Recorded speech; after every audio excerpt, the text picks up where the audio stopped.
Hello, I am a transplant pharmacist working with the heart and lung transplant teams. My job is to review all the medications you are currently on and make sure they are the most appropriate for you at each stage after your transplant. I will also be working in collaboration with the outside pharmacy to get all the medications delivered to the hospital prior to your discharge. One of my main roles is medication education. I am responsible for making sure you and your support persons know how to properly administer all the medications listed on your medication card. With that being said, let's start to specifically talk about the medications you will be taking to keep your body from rejecting your new transplanted heart or lung. Immunosuppressive medications are given to help prevent and/or treat rejection of your transplanted organ. You'll need to take these medications for the rest of your life. Immediately after your transplant, the immunosuppressive doses will be higher because the chance of rejection is greatest at this time. The doses will be gradually lowered if there are no signs of rejection.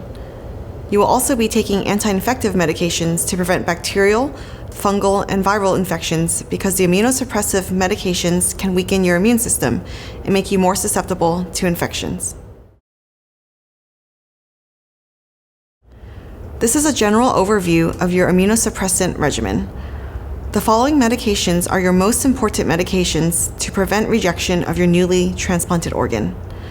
Please pay special attention to these medications and any changes in the dosages to reduce your chance of rejection and complications. The first medication is prednisone. This is a steroid to prevent and/or treat rejection. Your prednisone dose may increase or decrease depending upon your general clinical picture. If you have rejection, you'll need to take more prednisone. The transplant team will slowly decrease your prednisone over time. We will do this in a systematic way in order to prevent rejection. Prednisone has a complicated side effect profile. Typical side effects you will see are high blood sugars. You may need to check your blood sugars after discharge to ensure your blood sugars are within a normal range. Long-term use of prednisone may increase your risk of diabetes. The second is osteoporosis, which is a weakening of your bones. We will give you calcium and vitamin D to keep your bones strong, and also a specific medication called bisphosphonates to prevent weakening of your bones. Third is cataracts and glaucoma. It is very important that you see your eye doctor every year to let them know that you're on prednisone for life so that they can do extra screening. And the last is mood changes. You may notice yourself be more anxious or more emotional than usual while on prednisone. The next immunosuppressant is mycophenolate or Celcept. It is another lifelong medication, but we occasionally may stop or decrease the dose temporarily based upon your labs. The main side effect of Celcept is diarrhea. If you experience diarrhea, please call the coordinators to let them know. Do not take anything over the counter to treat your diarrhea, since it may be a sign of an infection that may require antibiotics. Celcept comes in a 250 milligram capsule. The typical dose post-transplant is 1,000 milligrams twice daily. This means you will be taking 4 capsules in the morning and another 4 capsules in the evening. The third medication is tacrolimus or Prograf. Prograf is a key drug against rejection. It is taken twice a day. You will go home with 2 different Prograf capsules, a 0.5 milligram capsule and a 1 milligram capsule. Please make sure you read the medication label carefully when taking your Prograf.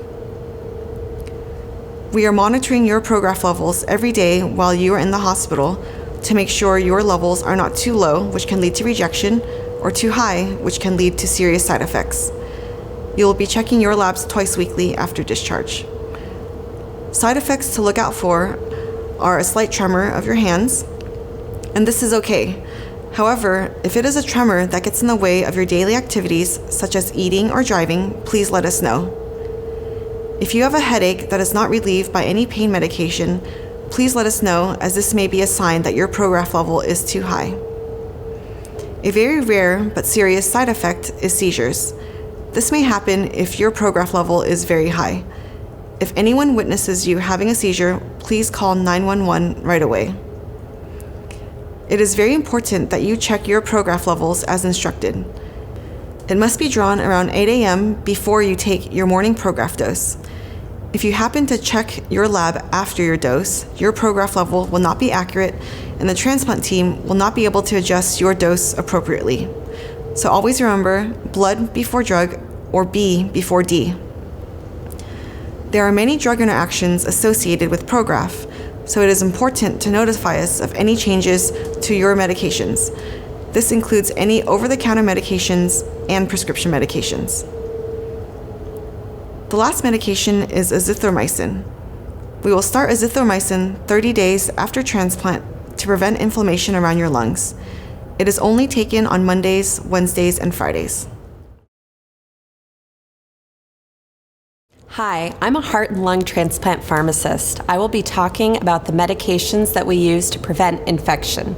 Since we trick your body into thinking that your transplanted organ is not foreign, your body may also have a difficult time identifying bacteria, fungus, or viruses. This can lead to significant infections, which we will try to prevent with antibiotic and antiviral medications. The first medication I will be reviewing is Valsite, otherwise known as valganciclovir.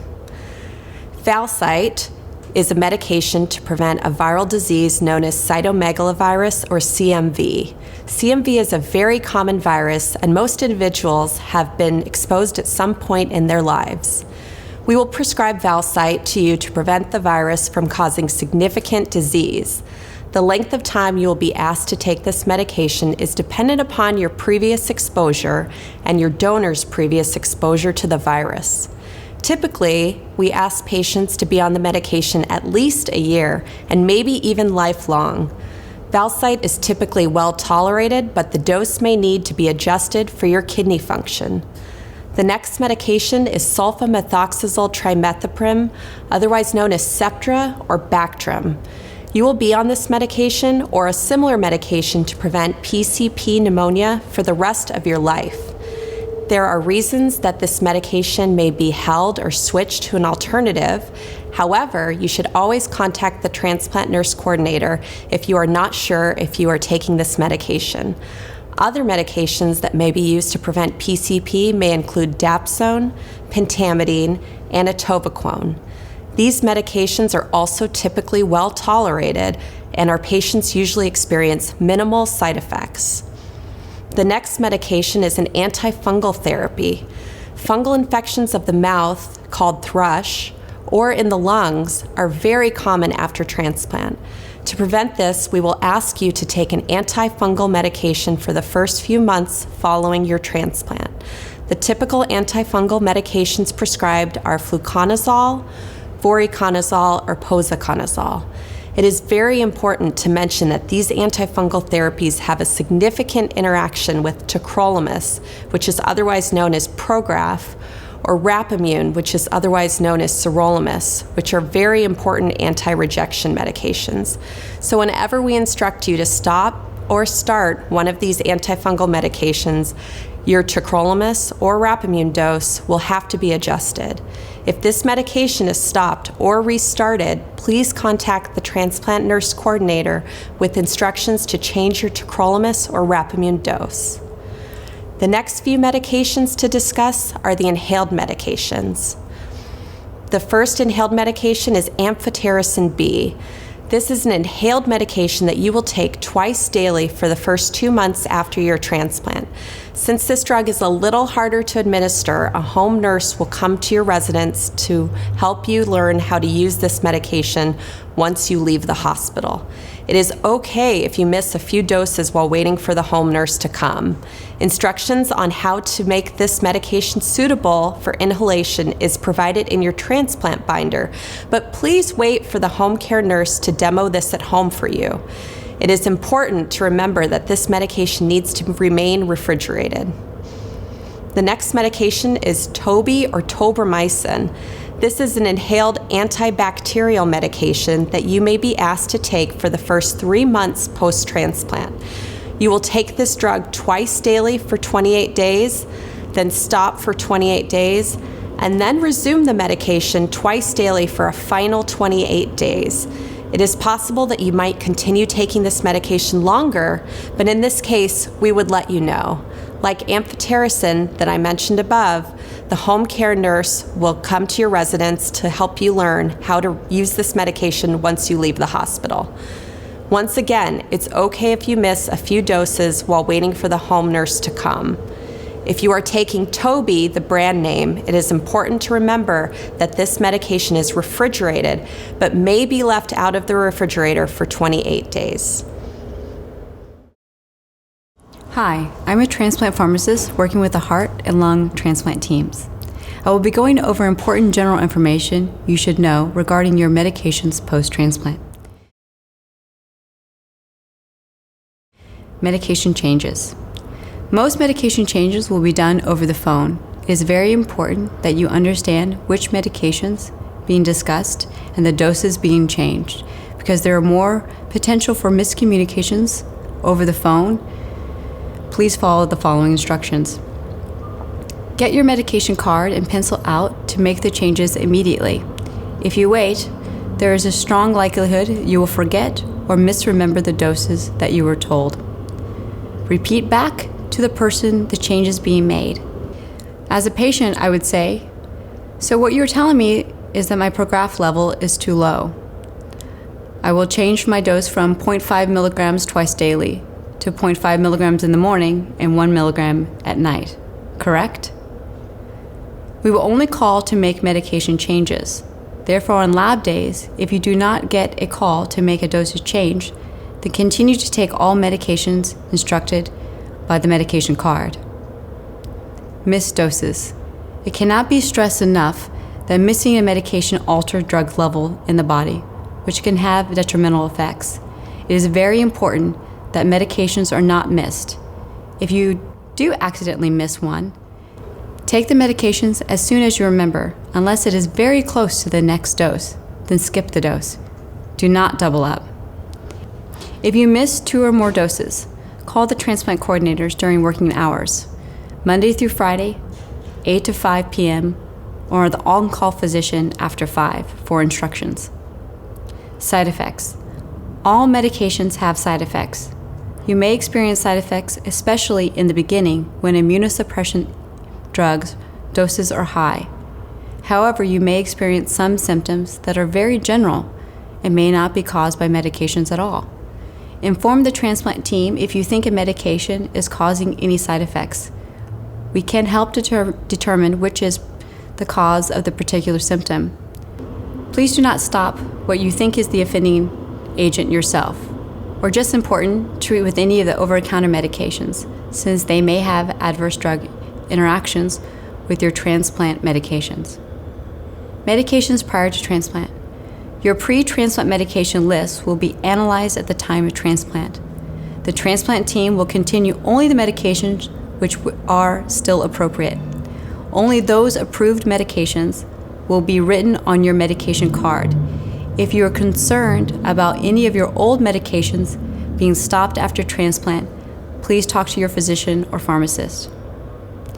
If we decide you will need one of your old medications after transplant, it may be difficult to get that medication filled at the transplant pharmacy, especially if you just filled it.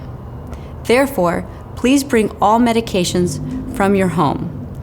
Please keep them local so they are available at the time of discharge. Other medications. Do not take any other medications without first checking with the transplant team. This includes any medication prescribed by doctors that are not transplant doctors, any over-the-counter medications, and vitamins or mineral products. Check with the transplant team before you buy the medication. A simple medication like Tums can cause issues with your immunosuppressants, in particular Prograf or tacrolimus, our main anti-rejection drug. To keep it simple, if a medication is not on your card, it has not been approved and should not be taken. On rare occasions, it is important for your health to immediately start a medication being prescribed by a non-transplant physician. Please take the medication and then call the transplant coordinators to see if any medication adjustments need to be made.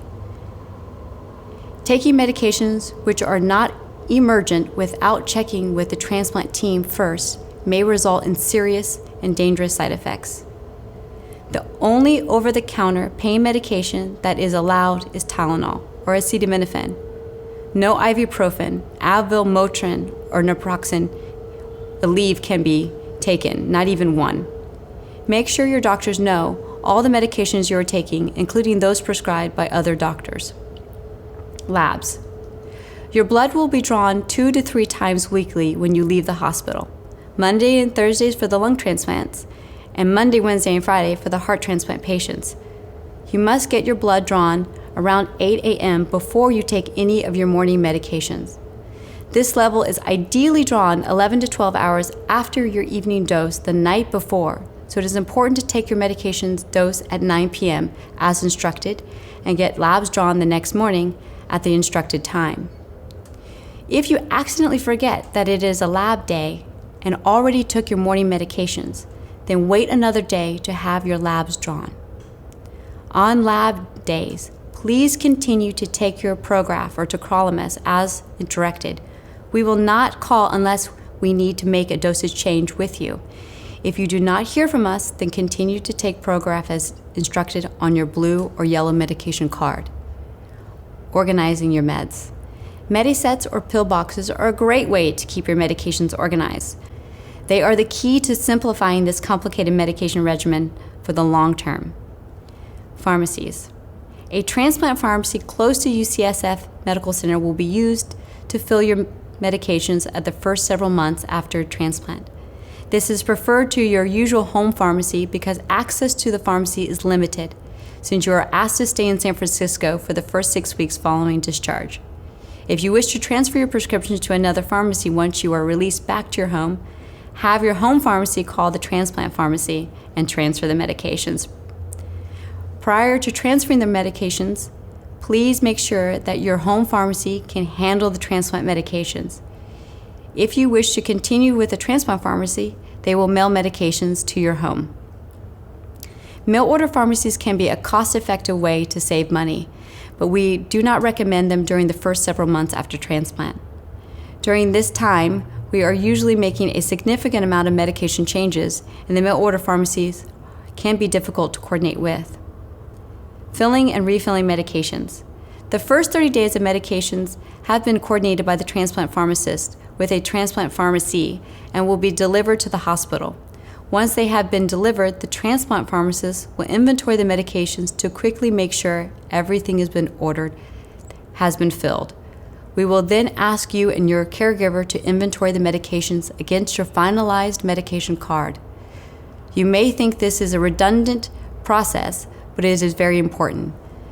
You and your caregiver must know you have all the medications listed on the card. If there is a different brand name on the bottle compared to the medication card, you may not recognize that they are the same medication. If this happens, it may be identified and corrected before you leave the hospital. Refills and deliveries of your medication after the first 30 days need to be coordinated by you. It is important to always have enough medications on hand since you cannot run out. Please call your pharmacy for refills 7 to 10 days before you run out. This is really important. If you keep on top of when you will need refills, it will save you from a lot of worrying. Medication questions. If you have medication questions, either leave a message with the nurse coordinator, and the coordinator will contact one of the pharmacists to call you back or call us at our desk. You will also be seeing a transplant pharmacist during your clinic visits, and questions can be answered then. Important general information. Never stop or change any medications prescribed by the transplant team without contacting them first. Once your medication is scheduled or your med card is set up, do not change the time of day that you're taking the medication without talking to someone from the transplant team. The times are important. Always bring your medication card along with your vitals to the clinic or to the hospital. We'll be updating the card in clinic and reviewing your blood pressures, daily weights, and temperatures. Be sure to keep your medication card up to date. Always look at the strength of the medication before determining your dose. Certain medications come in a variety of strengths, therefore it is very important to verify the strength of the tablet to keep from mistakenly over or underdosing yourself. For example, Prograf comes as 0.51 and 5 milligram capsules.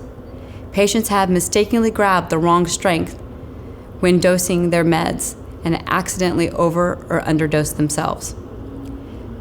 Because the doses of your medication may be consistently changing, follow the medication card, which you're responsible for keeping up to date. Do not follow the directions on your prescription bottles because they may not be 100% accurate. At the time of your discharge, your inhaled medications, the amphotericin or tobramycin, will be held until the home care nurse can assist in administering them in your hotel or house. They will usually not be visiting for 24 to 48 hours after discharge. It is okay to miss those inhaled doses until they visit. All your pills must be taken as instructed and cannot be missed. On lab days, you must get your blood drawn before taking any of your morning medications. Remember, always blood before drug, B before D.